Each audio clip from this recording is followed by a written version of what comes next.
Muy bien, mis apreciados hermanos, aquí estamos una mañana más conectados como una familia en Cristo Jesús, en compañía de nuestro pastor Leonardo Orozco, para continuar con ese maravilloso mensaje, vida abundante en Cristo. Pastor Leonardo, el Señor le siga bendiciendo. Gracias por estar aquí una vez más conectados con nosotros y el tiempo es suyo. Muy buenos días, gracias Pastor Harold. Buenos días para todos. Señor Pues, los continúe bendiciendo. Quiero que siente ese calorcito, pastor. Aquí los hermanos van a saludarlo, ¿ok? Pueden saludarlo, mis queridos. Buenos días, pastor. buenos días, ¿cómo está? Buenos días, pastor Leonardo, ¿cómo amaneció? Dios lo bendiga. Dios lo bendiga. Dios les bendiga. Muy buenos días, pastor. Dios los bendiga. Buenos días, pastor. El Señor lo bendiga y bienvenido una vez más. Buenos días, pastor Leonardo. Me alegra verlo. Buenos días, pastor. Dios le bendiga y le guarde. Dios le bendiga, pastor, en esta mañana. Buenos días, pastor. ¿Cómo amaneció? Eso es. Bueno, quiero que sienta ese calorcito familiar, mi apreciado pastor. ¿Está bien? Así que ya vamos a cerrar porque ya usted sabe, mi familia se emociona mucho y entonces vamos a darle su espacio. Pero quería que sintiera ese calorcito poderoso. Puede activar el micrófono, mi pastor. Está como coanfitrión. ¿Puede activarlo?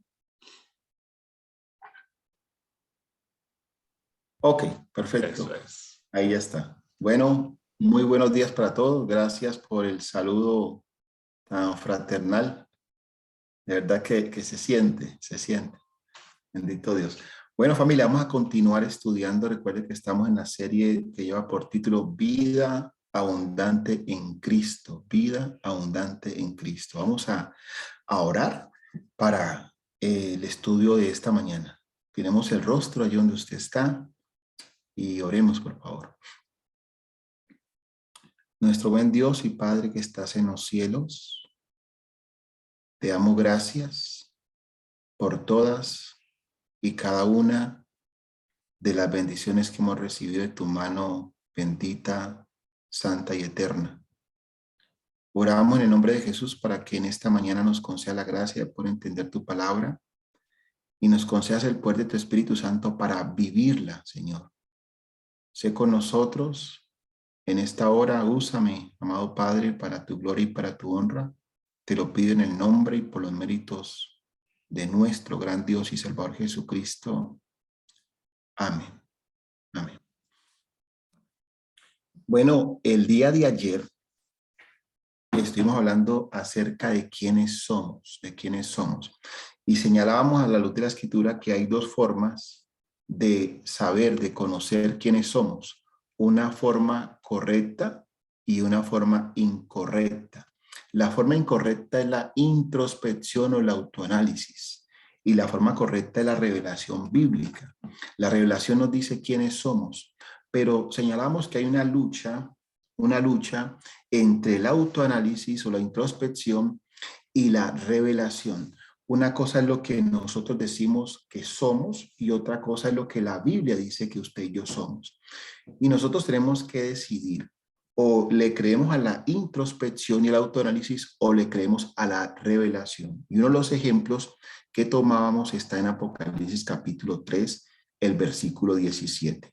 Apocalipsis 3:17, estamos haciendo simplemente el resumen del día de ayer para continuar con la temática del día de hoy. Apocalipsis 3:17 dice el Señor en su palabra acerca de la iglesia de la Odisea. Recuerde que la iglesia de la Odisea es el periodo comprendido de 1844 hasta la segunda venida de Cristo. Es la última iglesia, la iglesia que va a estar presente en ocasión de la segunda venida de Cristo, es decir, es este periodo actual. Repito, de 1844 hasta la segunda venida de Cristo. ¿Cuál es el problema de la Odisea? El problema de la odicense es la introspección o el autoanálisis. Cuando nosotros nos autoanalizamos, nos autoexaminamos, llegamos a conclusiones equivocadas, llegamos a conclusiones erróneas, llegamos a concluir que estamos bien o que no somos tan malos. Pero la Escritura señala en el capítulo 3, versículo 17, porque tú dices, eso es autoanálisis o introspección, es el concepto que uno tiene de sí mismo. Tú dices, yo soy rico y me he enriquecido y de ninguna cosa tengo necesidad. Esa es la conclusión después del autoanálisis. Yo estoy bien. Pero, ¿qué dice la revelación? La revelación dice, y no sabes que tú eres un desventurado, miserable, pobre, ciego y desnudo. La revelación es totalmente opuesta al autoanálisis. En el autoanálisis, el odicense llega a la conclusión de que está bien, pero en la revelación bíblica nos señala que el odicense está en bancarrota espiritual. Entonces nosotros tenemos que decidir, o le creemos al autoanálisis o a la introspección, o le creemos a la revelación. ¿Por qué? Porque eso va a marcar la diferencia. Va a marcar la diferencia. O le creemos a la introspección o le creemos a la revelación. La revelación nos dice quiénes somos. Y la revelación nos dice que nosotros somos malos. Hay conceptos, usted ha escuchado de repente frases o expresiones de algunas personas que dicen, yo no soy mala persona. Y empieza a grimir los argumentos, ¿no? Yo soy un buen esposo, soy una buena esposa, soy un buen hijo, yo soy un buen empleado, yo ayudo al necesitado, y entonces llegan a la conclusión de que son buenas personas. La Biblia dice que usted y yo por naturaleza somos malos. Repito, o usted le cree al autoanálisis donde usted cree, donde yo creo que soy buena persona, o le creo a la revelación que dice que usted y yo somos malos por naturaleza. Que por naturaleza somos no hijos de Dios. Por naturaleza somos hijos de ira. ¿Dónde lo dice? Evangelio según San Lucas, el capítulo 11, el versículo 13. Evangelio según San Lucas, capítulo 11, versículo 13. Dice que usted y yo somos malos. Lucas 11, 13. Dice la Escritura, pues si vosotros siendo malos, son palabras del Señor Jesucristo hacia nosotros, hacia la raza humana, mas si vosotros siendo malos, es un asunto del ser, es un asunto de la raíz. Si la raíz es mala, el fruto es malo. Mas si vosotros siendo malos, sabéis dar buenas dádivas a vuestros hijos, el hecho de que hagamos cosas buenas no quiere decir que seamos buenos. Nosotros no podemos hacer lo bueno. ¿Por qué no podemos hacer lo bueno por nosotros mismos? Porque por naturaleza somos malos. ¿Dónde dice que no podemos hacer lo bueno? Romanos capítulo 3, versículos 10 al 12. Porque para hacer lo bueno se necesita ser bueno. Romanos capítulo 3, versículos 10 al 12.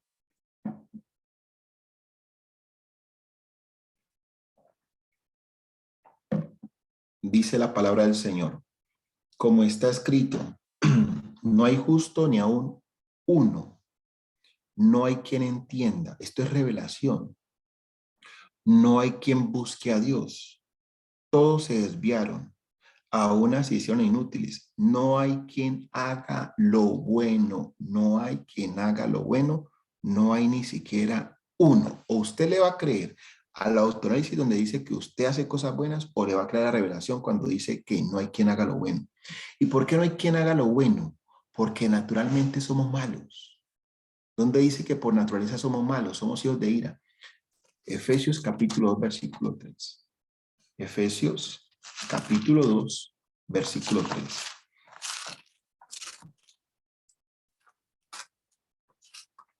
Dice la palabra del Señor. Entre ellos vivíamos también todos nosotros en otro tiempo, andando en los deseos de nuestra carne, haciendo la voluntad de la carne y los pensamientos, y éramos por naturaleza hijos de ira, lo mismo que los demás. Así que La escritura dice que somos malos, que no podemos hacer lo bueno y que somos hijos de ira por naturaleza. ¿Y por qué somos hijos de ira por naturaleza? Porque usted y yo somos hijos de Adán por naturaleza. Por naturaleza no somos hijos de Dios. Por naturaleza somos hijos de Adán. Y Adán cayó en pecado. Así que nosotros debemos decidir por cuál de esas dos vidas o por cuál de esos dos hombres vamos a vivir. Usted y yo tenemos que decir, o vivimos por la vida caída de Adán, o vivimos por la vida victoriosa de Cristo. Nosotros tenemos que decidir cuál de esos dos poderes va a operar en nosotros. En Adán opera el pecado y en Cristo opera el Espíritu de Dios en nosotros. Y nosotros tenemos que decir cuál de esas dos vidas vamos a experimentar en nosotros. O vivimos según la carne, según Adán, o vivimos según el Espíritu, según Cristo. Una vez que Adán cayó, le fue imposible vivir por sí mismo en el Espíritu, porque quedó afectado por el pecado. Pero Cristo vino y venció el pecado. ¿Por qué? Porque Cristo desde el pesebre hasta la cruz vivió en el Espíritu y nunca cayó en pecado. Él es nuestra victoria. Cristo es nuestra garantía. Así que la Escritura presenta que usted y yo tenemos que decidir por cuál de esas dos vidas vamos a vivir. Cuando usted y yo nacemos, no nacemos del Espíritu, nacemos de la carne. Y lo que es nacido de la carne, carne es. Por lo tanto, tenemos que nacer de nuevo. ¿Qué nacer de nuevo? Nacer del Espíritu. Y para pasar de muerte a vida, nosotros necesitamos tomar una decisión. Y esa decisión es experimentar tanto el poder de la cruz como el poder de la resurrección. Voy con la primera idea. 1 Corintios 15:22 presenta a esos dos hombres. Presenta a Adán como el autor de la caída, como quien opera el pecado en él, y presenta a Cristo como el autor de la vida, Adán representa la muerte y Cristo representa la vida. ¿Dónde lo dice? 1 Corintios 15:22. 1 Corintios 15:22. Porque así como en Adán todos mueren. ¿En Adán qué? Todos morimos. Todos nacemos con esa naturaleza caída y pecaminosa.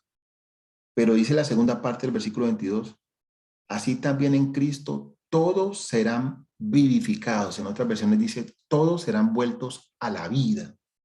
¿Por qué?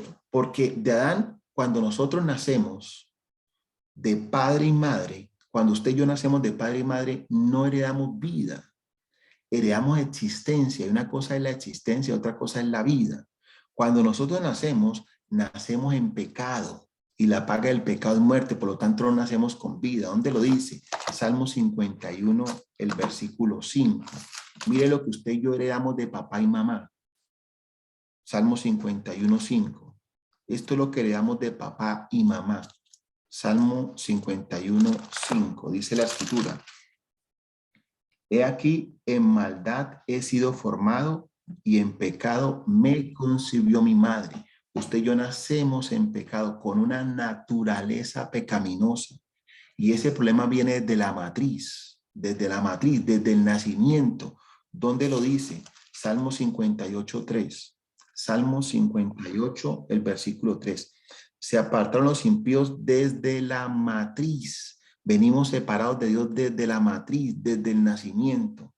Dice, se descarriaron desde el momento en que nacieron hablando mentira.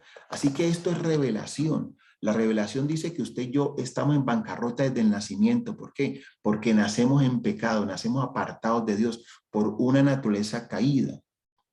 Así que Cristo vino a solucionar el problema. Cristo vino a darnos vida. ¿Dónde dice? ¿Por qué? ¿Y por qué vida? Porque resulta que por el pecado usted y yo nacemos muertos. Nacemos solo con el nombre que vivimos, pero espiritualmente muertos. ¿Dónde dice que nacemos solo con el nombre de que vivimos, pero espiritualmente estamos muertos? Apocalipsis 3:1. Apocalipsis capítulo 3, el versículo número 1. Esto es importante entenderlo, en el contexto de la oración. Cuando usted y yo tenemos este concepto claro en la oración, nosotros nos vamos a acercar a Dios de manera correcta, con el espíritu correcto. Apocalipsis 3:1.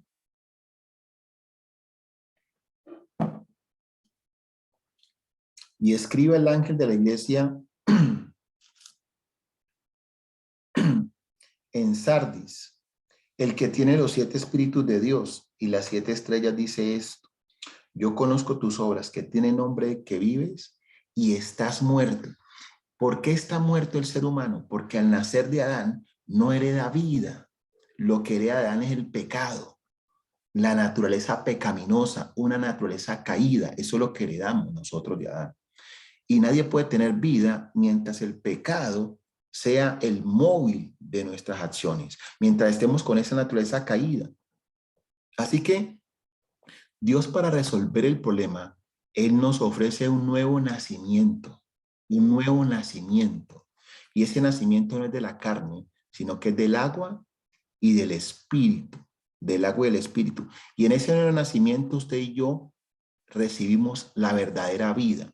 La vida no se recibe cuando se nace, la vida se recibe cuando se nace de nuevo. En el primer nacimiento recibimos existencia, en el segundo nacimiento recibimos vida. En el primer nacimiento nacemos de Adán, en el segundo nacimiento nacemos del agua y del espíritu. En el primer nacimiento venimos con una naturaleza pecaminosa. En el segundo nacimiento Dios pone en nosotros una naturaleza espiritual y nos hace partícipes de la naturaleza divina. En el primer nacimiento opera la caída de Adán y en el segundo nacimiento opera la vida de Cristo. ¿Dónde dice? San Juan capítulo 10, versículo 10. Mire para qué vino Jesús. San Juan capítulo 10, versículo número 10. San Juan 10, 10. El ladrón no viene sino para hurtar, matar y destruir. Yo he venido para que tengan vida. Ahora, si Cristo vino para que tengamos vida, entonces, ¿qué es lo que tenemos sin Cristo? Sin Cristo no tenemos vida. Sin Cristo tenemos existencia. ¿Qué existencia? La capacidad de respirar, de comer, de hablar, de trabajar, de estudiar, de tener un hogar, pero no significa que porque hagamos esas cosas estamos vivos. Para estar vivos, nosotros necesitamos aceptar la vida. Y la vida es una persona, la vida se llama Jesucristo. Él es la vida. La vida no la recibimos al nacer recibimos existencia. La vida la recibimos cuando nacemos de nuevo. Nacemos del agua y del espíritu. Primera Juan 5:12 dice, el que tiene al Hijo tiene la vida. El que no tiene al Hijo no tiene la vida. Ahora, ¿cómo se recibe esa vida? Escúcheme bien. ¿Cómo se recibe esa vida? Esa vida se recibe cuando experimentamos, escuche bien esto, experimentamos por la fe el poder de la crucifixión y el poder de la resurrección de Cristo en nosotros. Escúcheme la expresión, experimentar, experimentar. La cruz y la resurrección son un hecho histórico. Claro, ocurrió hace casi 2000 años, hace casi 2000 años Cristo murió y resucitó, pero también es un hecho presente. ¿Cómo así un hecho presente? Hoy el poder de la cruz y el poder de la resurrección deben operar en mí y deben operar en cada creyente, operar. El Espíritu Santo nos fue dado para que experimentemos el poder de la cruz y el poder de la resurrección. Así que la cruz y la resurrección no es una doctrina solamente o una enseñanza bíblica.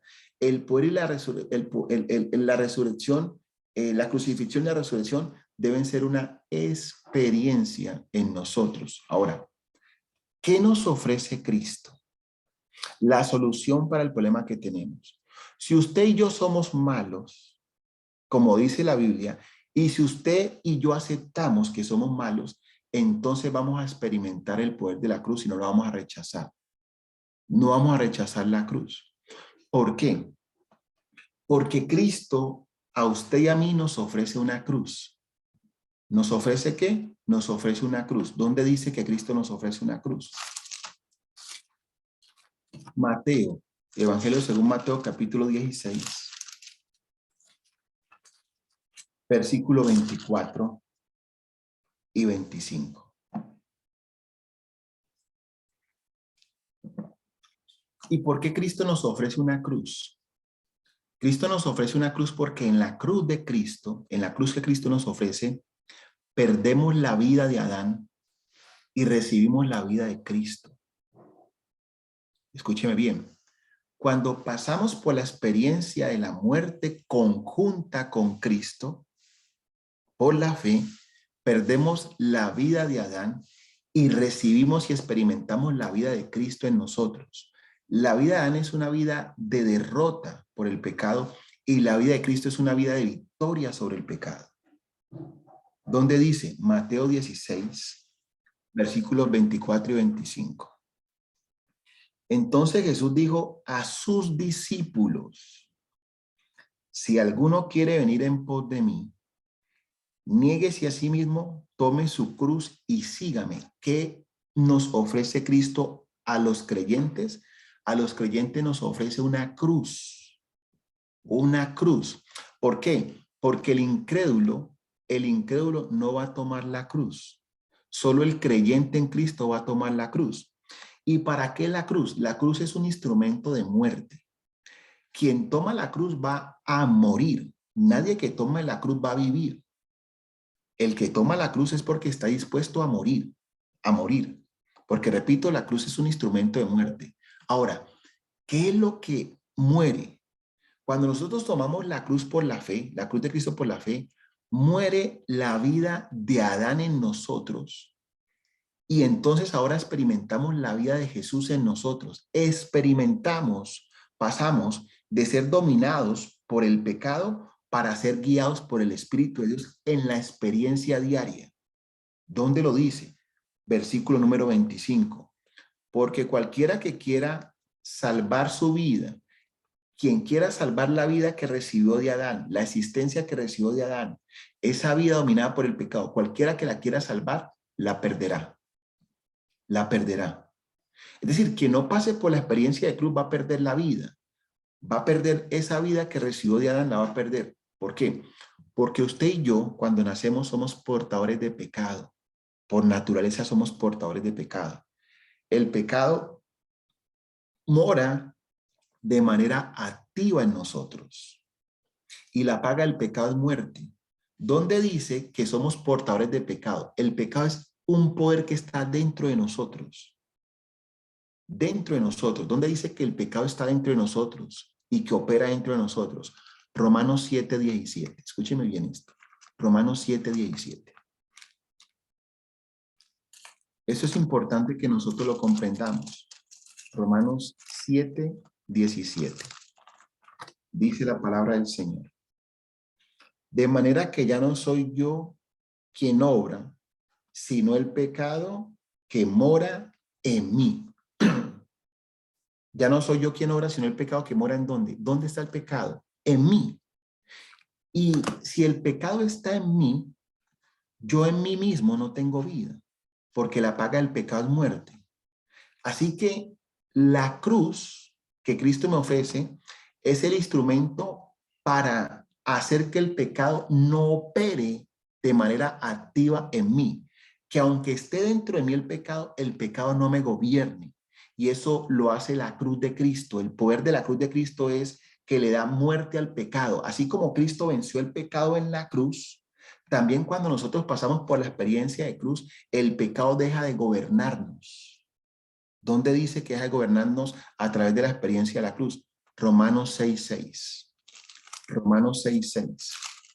Mientras no pasemos por la experiencia de la cruz, el pecado será nuestro amo, el pecado será nuestro Señor. ¿Por qué? Porque el pecado es un poder activo dentro de nosotros hasta que pasemos por la experiencia de la cruz. Cuando pasamos por la experiencia diariamente de la cruz, el pecado, aunque está dentro de nosotros, no nos va a dominar, no nos va a gobernar. ¿Dónde lo dice? Romanos capítulo 6, versículo 6.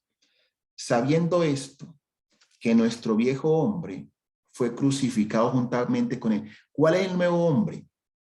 El viejo hombre, perdón. Sabiendo que nuestro viejo hombre fue crucificado juntamente con él. En la Biblia hay dos hombres, el viejo hombre que representa a Adán y el nuevo hombre que representa a Cristo. Adán es el viejo hombre que opera en mí y Cristo es el nuevo hombre que opera en mí. Nosotros tenemos que decir cuál de esas dos vidas, o el viejo hombre, la caída de Adán, el pecado, o el nuevo hombre, Cristo, la victoria sobre el pecado, opera en mí. Y dice la Biblia que Cristo mató a nuestro viejo hombre en la cruz, dice allí, sabiendo que nuestro viejo hombre fue crucificado juntamente con él. ¿Para qué? Para que el cuerpo del pecado sea destruido, y escuche bien la última parte, a fin de que no seamos, ¿qué? Más esclavos del pecado. La cruz juntamente con Cristo, la muerte conjunta con Cristo, hace que el pecado ya no sea nuestro amo, nuestro gobernante. ¿Dónde dice también ese mismo pensamiento? Lea el versículo 14. El versículo 14 dice, porque el pecado no se enseñoreará de vosotros. El pecado no será nuestro Señor, nuestro amo, nuestro gobernador. El pecado es el amo del viejo hombre. El pecado no es el amo del nuevo hombre.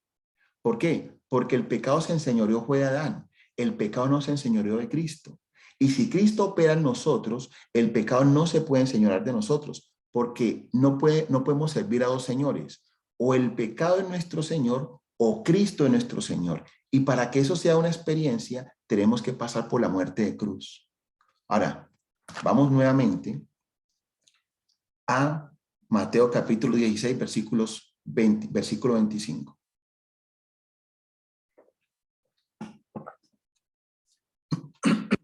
Mateo 16, 25.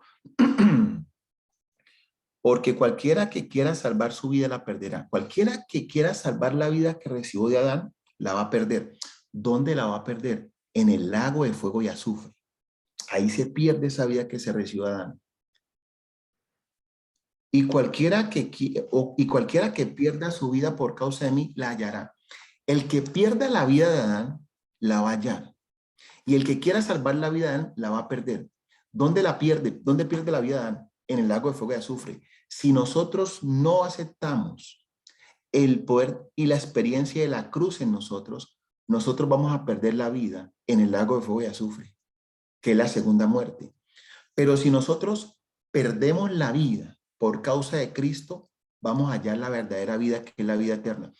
¿Qué es perder la vida por causa de Cristo? Es tomar la cruz y es ahora participar de la muerte de Cristo.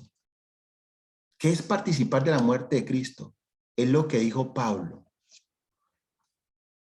La cruz de Cristo tiene que ser una experiencia en nosotros y la resurrección del Señor Jesucristo tiene que ser una experiencia en nosotros por la fe. Es un hecho histórico, la muerte y la resurrección de Cristo, pero también es una experiencia diaria, la muerte y la resurrección de Cristo en nosotros. ¿Dónde lo dice? Filipenses 3:10. Filipenses 3:10.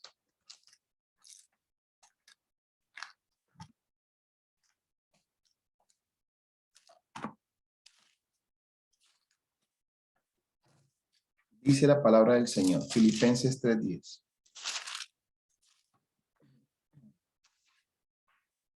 A fin de conocerle, de experimentarle. Cuando un judío habla de conocer, está hablando de experimentar.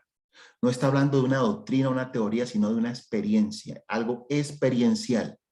A fin de conocerle y el poder de su resurrección y la participación de sus padecimientos hasta llegar a ser semejante a él en su muerte.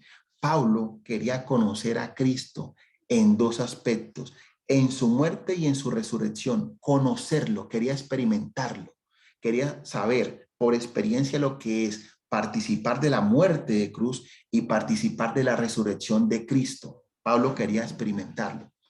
Ahora, hay personas que son enemigas de la cruz. ¿Y quiénes son los enemigos de la cruz? Son aquellos que no reconocen que son malos y no quieren morir, no quieren perder la vida que recibieron de Adán. ¿Por qué? Dice el capítulo 3 ahí mismo, estamos en Filipenses, el capítulo 3, el versículo 18. Filipenses 3:18. Porque muchos andan, de los cuales os he dicho muchas veces, y aún ahora lo digo llorando, que son enemigos de la cruz de Cristo. ¿Quiénes son enemigos de la cruz de Cristo? Los que no quieren participar de la muerte conjunta con Cristo, que no quieren ser crucificados juntamente con Cristo.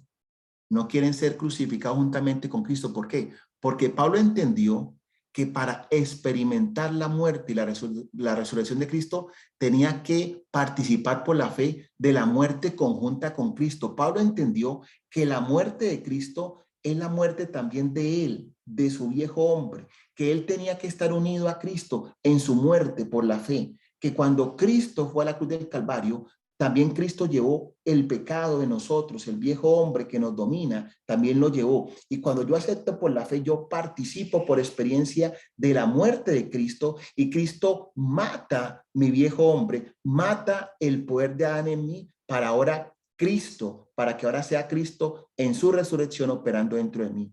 Es la muerte conjunta, no es ver a Jesús muerto por un lado y yo vivo por el otro, no. La muerte de Cristo es la muerte de mi yo, de mi viejo hombre. Y cuando mi viejo hombre muere, ese poder de Adán que recibí por herencia de mis padres muere, ahora, entiéndase, por morir, el pecado queda inactivo, ahora se activa el poder de la resurrección en mí, que es la vida nueva. Pero tengo que pasar por la experiencia de la muerte de cruz. ¿Cómo? ¿Cuándo lo dice y cómo lo dice? Romanos 6:6. Escucha bien esto. Romanos 6:6. Miren que es la muerte conjunta. Pablo no vio a Jesús muerto por un lado y él por el otro. No, Pablo se vio muerto juntamente con Cristo. Muerto juntamente con Cristo. ¿Dónde lo dice? Romanos 6:6. Sabiendo que nuestro viejo hombre, el viejo hombre es Adán, el poder de Adán en nosotros. El nuevo hombre es Cristo. Sabiendo que nuestro viejo hombre fue crucificado juntamente con él, no es separado. Estamos unidos en su muerte, juntamente con él, para que el cuerpo del pecado sea destruido, a fin de que no seamos más esclavos del pecado.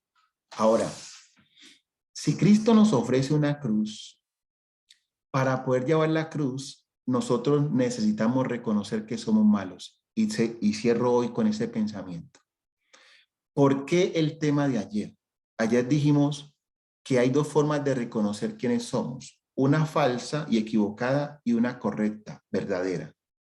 La forma equivocada es la introspección. Cuando hacemos introspección decimos, yo soy rico, me enriquecí, no tengo necesidad de nada, yo estoy bien.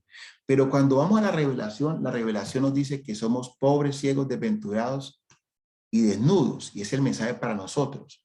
Y cuando yo reconozco a la luz de la revelación quién soy, la revelación me dice que soy malo. Y si soy malo, yo necesito la cruz, porque la cruz es para gente mala. Y cuando yo entiendo esto, voy a experimentar lo que es el poder de la muerte de Cristo en mí. Lucas, capítulo 23, versículos 32 y 33. Con ese pensamiento cerramos en esta mañana. La cruz es para gente mala. Y Cristo nos ofrece una cruz. Mientras nos creamos buenos, nunca vamos a experimentar el poder de la cruz. ¿Cómo así experimentar? Una cosa es creer que Cristo murió y eso es perdón de pecados. Y otra cosa es creer que morí juntamente con Cristo. Cuando yo creo que morí juntamente con Cristo, el pecado ya no me va a gobernar. Porque eso dice la Escritura. En Romanos 6, versículo 14, el pecado no será vuestro amo. El pecado no se enseñoreará de vosotros. El pecado no reinará sobre vosotros. Lucas, capítulo 23, versículos 32 y 33. El pecado no será nuestro amo. Cristo nos ofrece una cruz.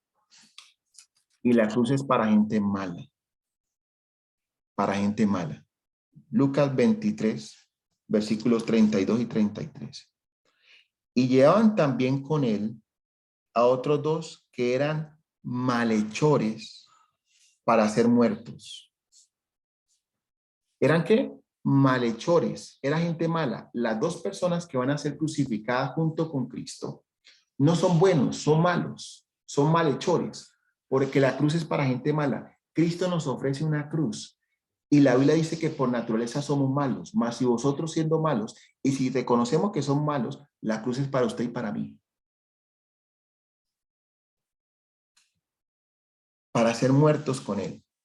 Versículo 33. Y cuando llegaron al lugar que es llamado el Calvario, le crucificaron allí y a los malhechores, uno a la derecha y el otro a la izquierda. A Cristo lo crucificaron con dos malhechores. El único bueno que ha tomado la cruz es Jesucristo. De resto, todos los que tomemos la cruz necesitamos reconocer que somos malos para poder experimentar el poder de la cruz en nosotros. Mañana vamos a hablar del poder de la cruz, de la experiencia de la cruz. Mañana, Dios mediante, lo vamos a hacer. ¿Dónde lo dice? ¿Dónde lo dice? Mañana lo vamos a experimentar, lo vamos a estudiar con la ayuda de Dios. Escuchen bien esto. La cruz no es solamente un hecho histórico. La cruz es una experiencia y vamos a estudiar lo que significa cuando Pablo dijo, con Cristo estoy juntamente crucificado y ya no vivo yo, mas vive Cristo en mí. Eso lo vamos a estudiar mañana. El Señor te bendiga y te guarde. El Señor haga resplandecer su rostro sobre ti, ponga en ti mucha paz. Pastor Harold, le entrego el micrófono. Amén, amén, amén, amén. Gracias, mi apreciado Pastor Leonardo, por compartirnos este mensaje que, más que un mensaje, es un estudio bíblico de la palabra que fortalece nuestra fe, nuestra esperanza en el Señor y también nos da orientación y sabiduría para poder entender su palabra y colocarla en práctica.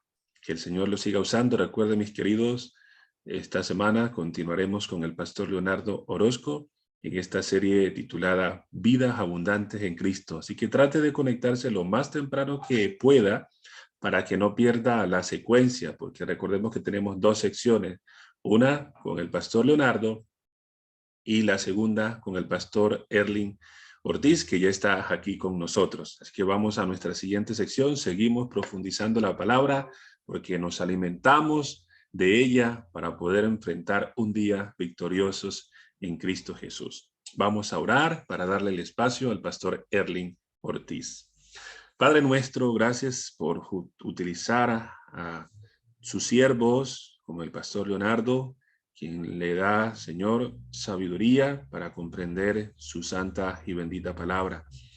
Oramos para que lo siga usando, siga bendiciendo a su esposa, a sus dos hijos, su ministerio, y de esta manera, Señor, lo pueda seguir guiando en su iglesia y en esta sociedad. Seguimos siendo deleitados con su palabra y por eso pedimos una bendición también para el Pastor Erling, que está aquí con nosotros. Úselo poderosamente como lo ha venido haciendo durante esta semana y que ahora, Señor, juntos como una familia podamos recibir ese alimento sólido en su palabra. Honra y gloria a su bendito nombre y gracias por darnos estos lindos momentos y espacios para estar unidos en Cristo Jesús. Gracias por escucharnos. Quedamos en sus manos. En el nombre de Jesús.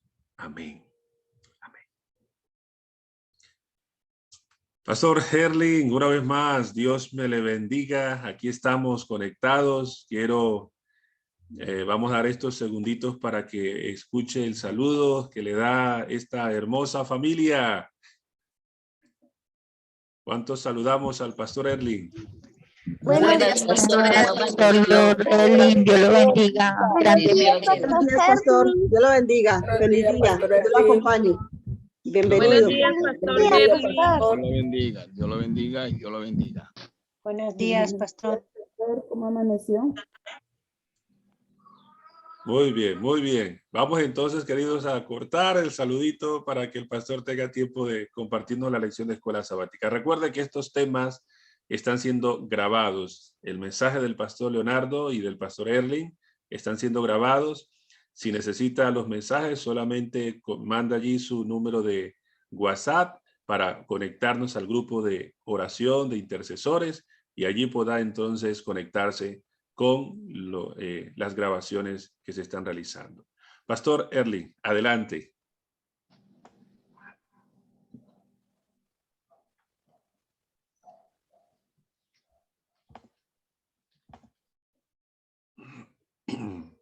Ya puede activar el micrófono, mi pastor. Muy bien. Ok, gracias. Buenos días a todos. Creo que no me habían escuchado. Tenía mi micrófono aquí silenciado también. Gracias a todos y por el saludo por allí. Entonces, el título de la lección para el día de hoy concuerda con el título general y es porque ¿qué nación grande hay? Nuevamente recordemos el texto, que de hecho la lección nos deja una tarea, no dice que es para memorizar y a veces no hacemos caso a la lección. Así que yo les reto para que memoricen cada semana el texto. Esta semana toca Deuteronomio 4:8. ¿Y qué nación grande hay que tenga estatutos y juicios justos, como es toda esta ley que yo pongo hoy delante de vosotros? ¿Qué nación grande hay? Nuevamente, ¿no? La grandeza de aquella nación en que radicaba en los juicios justos, como es, dice Señor, toda esa ley. Pues bien, vamos a avanzar entonces. Hoy la lección nos menciona acerca de la elección, que fue una elección especial, por una razón especial de Dios. El texto dice que esa elección especial de Dios vino para que el pueblo de Israel fuese una bendición, fuese una luz a las naciones. Dice, lo que sigue estos versículos que están de Deuteronomio 4:4 son algunos de los textos más profundos y hermosos de todas las escrituras. Se podría argumentar que en esencia el mensaje de Deuteronomio se encuentra aquí mismo y todo lo demás es comentario. A medida que lea estos versículos, piensa en las diferentes formas en que este principio también puede aplicarse a nosotros hoy. Entonces, vamos a ir por un momento a leer estos textos de Deuteronomio, capítulo 4, versículo 5 al 9, y dicen de la siguiente manera. Mirad, yo os he enseñado estatutos y decretos, como Jehová Dios me mandó, para que hagáis así en medio de la tierra en la cual entráis para tomar posesión de ella. Guardadlos pues y ponedlos por obra, porque esta es vuestra sabiduría y vuestra inteligencia ante los ojos de los pueblos, los cuales oirán todos estos estatutos y dirán, ciertamente pueblo sabio y entendido, nación grande es esta. Porque qué nación grande hay que tenga dioses tan cercanos a ellos como lo está Jehová nuestro Dios en todo cuanto le pedimos.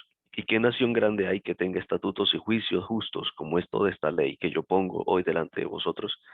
Por tanto, guárdate y guarda tu alma con diligencia, para que no te olvides de las cosas que tus ojos han visto, ni aparten de tu corazón los días de tu vida. Antes bien las enseñarás a tus hijos y a los hijos de tus hijos. El Señor elige de manera especial a Israel, y lo elige para que fuera luz de las naciones.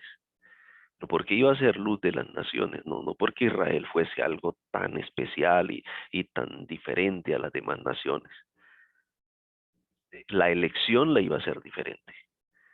La elección que Dios hizo de Israel iba a permitir que fuese una bendición. ¿Y por qué? Porque Dios ahora haría depositar a Israel de juicios justos. Las naciones iban a admirar de Israel. Nosotros a veces tendemos a admirarnos de ciertos predicadores, de ciertas personas, y tendemos a ser muy humanos en nuestra admiración. Y decimos, qué talento que tiene tal predicador, tal hermano, tal pastor, sabe mucho. Y olvidamos que detrás de todo ese conocimiento ha estado la revelación del Señor, ha estado la bendición del Señor, los justos juicios del Señor. Y la admiración necesita ser para el Señor. Pues era lo que Dios quería a través del pueblo de Israel, que a través de ese pueblo llegasen las personas a conocer al Señor y dijesen, no, pero ¿qué pueblo sabio y entendido es este? Que tenga sus dioses cercanos. Israel iba a ser diferente en adoración, iba a ser diferente al resto de todo el mundo. Mientras los dioses cananeos, los países cananeos adoraban dioses de plata, de piedra, de oro, de madera, pues ellos iban a adorar un Dios vivo, un Dios que estaba presente en medio de ellos, que les dictaba justos juicios, justas leyes.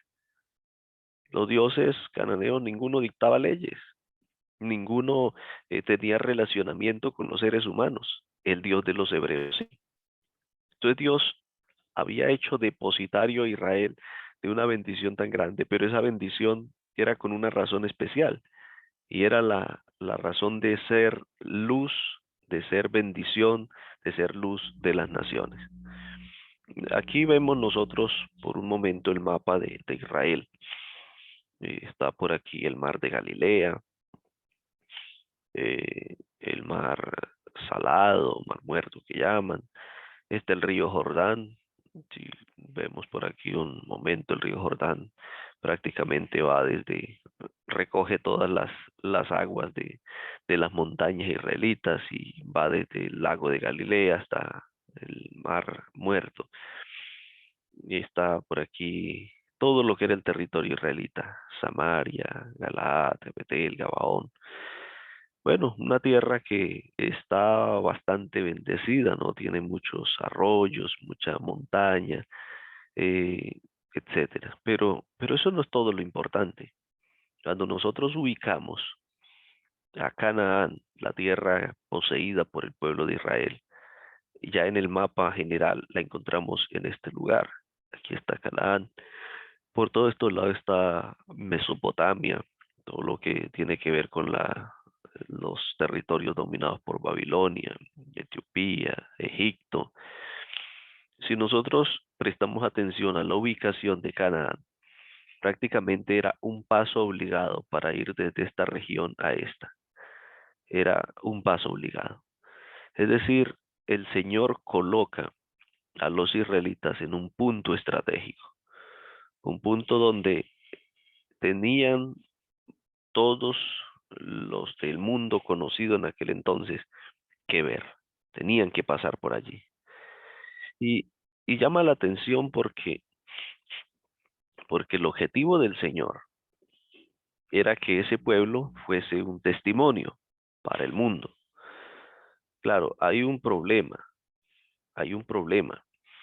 y es que el pueblo de Israel sí se desviaba de Dios, si no hacía las cosas como el Señor decía, iba a quedar también en un punto malo, porque iba a ser presa de las guerras de estos territorios que siempre andaban en guerra, y pues de alguna manera iban ellos, como dice, a quedar en el fuego cruzado, que fue lo que sucedió por ellos apartarse del Señor. Pero el objetivo de Dios era ponerlos en un punto estratégico donde todo el mundo lo mirara, para que viesen la diferencia de ese Dios, de la tierra de Israel, la diferencia de esos justos juicios con el resto de los dioses de las naciones. Y esto es muy interesante también para nosotros hoy, porque nosotros también tenemos como pueblo de Dios elementos visibles que hacen la diferencia con el resto del mundo, con el resto de las naciones cristianas, por así decirlo, con el resto de las denominaciones cristianas. Hay puntos específicos y puntos importantes que nos ponen en la mira, hacen la diferencia. Pero también, al tenernos el mundo en la mira y hacer la diferencia, tenemos una gran responsabilidad y quedamos en medio del fuego cruzado cuando no estamos cercanos al Señor y aferrados al Señor. Entonces, las dos cosas que hacían especial a Israel, según Deuteronomio, dice, era que Dios estaba cerca de ellos. cómo lo estaba de manera visible a través del santuario. El Señor dijo, harán un santuario para mí y habitaré en medio de ellos. Dios estaba allí, la presencia de Dios se manifestaba. Cuando el sumo sacerdote llegaba para consultar al Señor con el Urín y el Tumín, se iluminaban las piedras que tenían las sombreras, fuese positivo, fuese negativo. Estaba allí el Señor para responder. La gloria del Señor se manifestaba. Durante el desierto se manifestó la nube sobre el tabernáculo, la columna de fuego en la noche. Todo eso manifestaba un Dios que estaba presente. Y aparte de eso, lo que daba a ellos también una diferencia especial eran los estatutos y los justos juicios que ellos tenían. Creo que hoy nosotros también gozamos de esas dos cosas, que Dios puede estar cercano a nosotros y necesitamos aprovechar esa cercanía que Dios tiene con nosotros y afianzar nuestras disciplinas espirituales, como vimos ayer, la oración. Entonces Dios está tan dispuesto a estar cercano a nosotros, pero nosotros cada día intentamos alejarnos. Y muchas veces como cristianos experimentamos los deseos de no orar, de no estudiar la Biblia, de hacer otras cosas. Cuando Dios está cercano a nosotros, quiere estar cercano. Y también tiene estatutos y juicios justos. Pero es interesante porque a veces esos estatutos y juicios justos nosotros los vemos como una carga. Y cuando no estamos convertidos al Señor, pues vemos como una carga, no, pero qué pereza ir el sábado a la iglesia, no, pero qué pereza no poder comer esto, no poder vestir esto, no poder ir a este o a aquel lugar, la iglesia prohíbe mucho, etcétera. Cuando no hay conversión y cuando no entendemos la bendición de los justos juicios de Dios y de los estatutos que Dios nos ha dado, pues perdemos el propósito y perdemos la razón de ser. Y es lo que le pasó al pueblo de Israel. Y el Señor decía, si estos justos juicios son los que le dan grandeza. O sea, cuando nosotros veamos los estatutos de Dios, las leyes de Dios y aquellas cosas que a veces nos parece a nosotros prohibiciones y un largo legado de cosas ay, que pesado es, veámoslo más bien como una bendición y cómo eso nos puede hacer una diferenciación entre el mundo y nosotros, y cómo el mundo a través de eso puede ver en nosotros algo distinto, algo diferente, algo que puede ayudarnos a hacer luz en medio de las naciones. Entonces, cuando en Deuteronomio 4, 32 al 35, que es el otro texto que está allí al final de la lección, dice de la siguiente manera: pregunta ahora si en los tiempos pasados, desde que han sido antes de ti, desde el día que Dios creó al hombre sobre la tierra, si desde el extremo del cielo hasta el otro se ha hecho cosa semejante a esta, o se ha oído otra como ella. ¿Ha oído algún pueblo alguno la voz de Dios hablando en medio del fuego como tú la has oído sin perecer? ¿O ha intentado Dios venir a tomar para sí una nación de en medio de otra nación con pruebas, con señales, con milagros, con guerra, con mano poderosa y brazo extendido y hechos aterradores como todo lo que hizo con vosotros Jehová, vuestro Dios, en Egipto ante tus ojos? A ti te fue mostrado para que supieses que Jehová es el Dios y no hay otro fuera de él. Dios les recuerda la historia a ellos y les recuerda con el objetivo de decir, mire, ustedes necesitan reconocer que Dios los eligió de manera especial. No hay ningún otro pueblo que el Señor haya elegido con tantas bendiciones. Y yo creo que vale la pena resaltar para nosotros hoy cerrar la lección de escuela sabática, comenzar a meditar qué cosas fuera de lo común ha hecho el Señor con la iglesia. Vea, cuando yo repaso la historia, y me gusta mucho repasar la historia eclesiástica, la historia de la iglesia adventista, veo que el Señor de manera muy especial bendijo a la iglesia. Y la bendijo no solamente con el ministerio profético de Elena de White, sino el ministerio de grandes hombres que hicieron de esta iglesia lo que hoy es, con la bendición del Señor obviamente. Pero nosotros tenemos una iglesia tan distinta, con ministerios especiales, el ministerio de las publicaciones, el ministerio de la salud, el ministerio de la educación y el ministerio de la palabra. Algo que nos puede poner dentro de esos signos de exclamación, de admiración ante el mundo. Y Dios ha hecho cosas tan grandes con nosotros. Y no es porque la iglesia adventista sea, haya sido, mejor dicho, el grupo más fiel ni lo mejor, pero el Señor nos eligió sobre esta tierra. Y la historia de la iglesia adventista ha estado marcada por victorias y por manifestaciones del Señor. ¿Qué nación otra hay? ¿Qué otro pueblo grande hay? Bueno, pero también hay que reflexionar a lo largo de nuestra iglesia local o de nuestra vida personal. ¿Qué ha hecho Dios con nosotros? ¿Cuántas cosas a veces hace Dios con nosotros y nosotros la atribuimos a nuestros propios logros? Es que me gradué porque fui muy bueno, porque tuve inteligencia. Es que tengo un negocio, tengo algo porque soy bueno para los negocios, porque me fue bien, etcétera. Cuando nosotros repasemos nuestra vida, veamos la mano de Dios y nos vamos a dar cuenta que también Dios ha hecho con nosotros cosas fuera de lo común.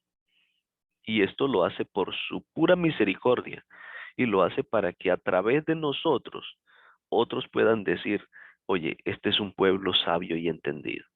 O este es un hombre, una mujer sabio y entendido. Y a través de eso pueda entonces Dios ser conocido en medio de la gente que nos rodea. Nosotros vivimos en un mundo y Dios nos ha puesto a cada uno de nosotros en un sitio estratégico, algo donde la gente nos pueda ver. El problema es que a veces nosotros nos escondemos de la gente y nos escondemos pues precisamente porque quizá nuestro actuar no es respecto a los justos juicios que el Señor nos ha dado. Pero el Señor quiere es que nos mostremos ante la gente, que la gente pueda a través de nosotros conocer los justos juicios, los estatutos que el Señor ha dado a su pueblo a través de nosotros. Dios nos ayude a hacer luz entre las naciones y que no caigamos presa de los cananeos, sino al contrario, que los cananeos puedan admirarse de los justos juicios que el Señor ha dado a cada uno de nosotros. Vamos a orar en esta mañana y vamos a pedir al Señor su bendición. Padre nuestro que estás en los cielos, te damos muchas gracias por esta mañana. Gracias por el cuidado que nos otorgas y la oportunidad que nos brindas de reflexionar sobre la lección de esta semana. Gracias por cada mensaje y ayúdanos, Señor, para que podamos reflejar la luz que tú quieres al mundo y que veamos cada uno de tus mandamientos y de lo que a veces llamamos prohibiciones como una bendición a través de la cual quieres dar sabiduría y entendimiento a tu pueblo y también a cada individuo. Gracias por tu bondad, Señor. En el nombre de Jesús. Amén.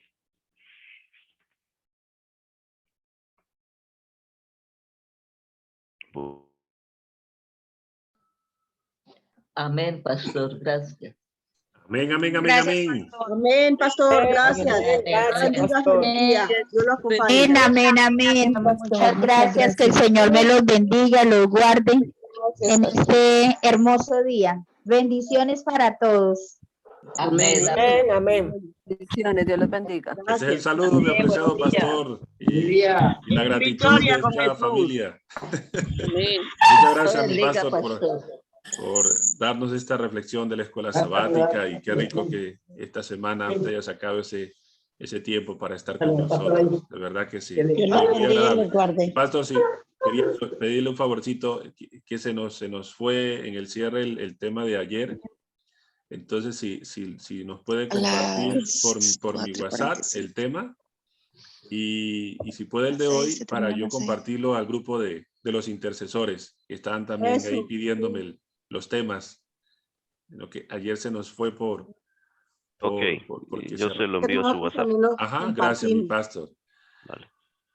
Hermanos queridos, continuamos mañana, ya ustedes saben, temprano a las 4:45, 4:40, nos conectamos para orar por nuestras necesidades, y con el pastor Leonardo también seguimos, y el pastor Erling Ortiz. Gracias por haberse conectado, gracias por haber estado ahí presente. Somos una familia en Cristo Jesús. Cristo. Y Amén. recuerden, no le Amén. digas a Dios cuán grandes son tus problemas. Dile a Dios. Dile a Dios. Dile a tus problemas cuán grande es Dios. Porque Dios no conoce No sé. crisis. Y si Dios está con nosotros, ¿Quién ¿quién contra contra nosotros? nosotros?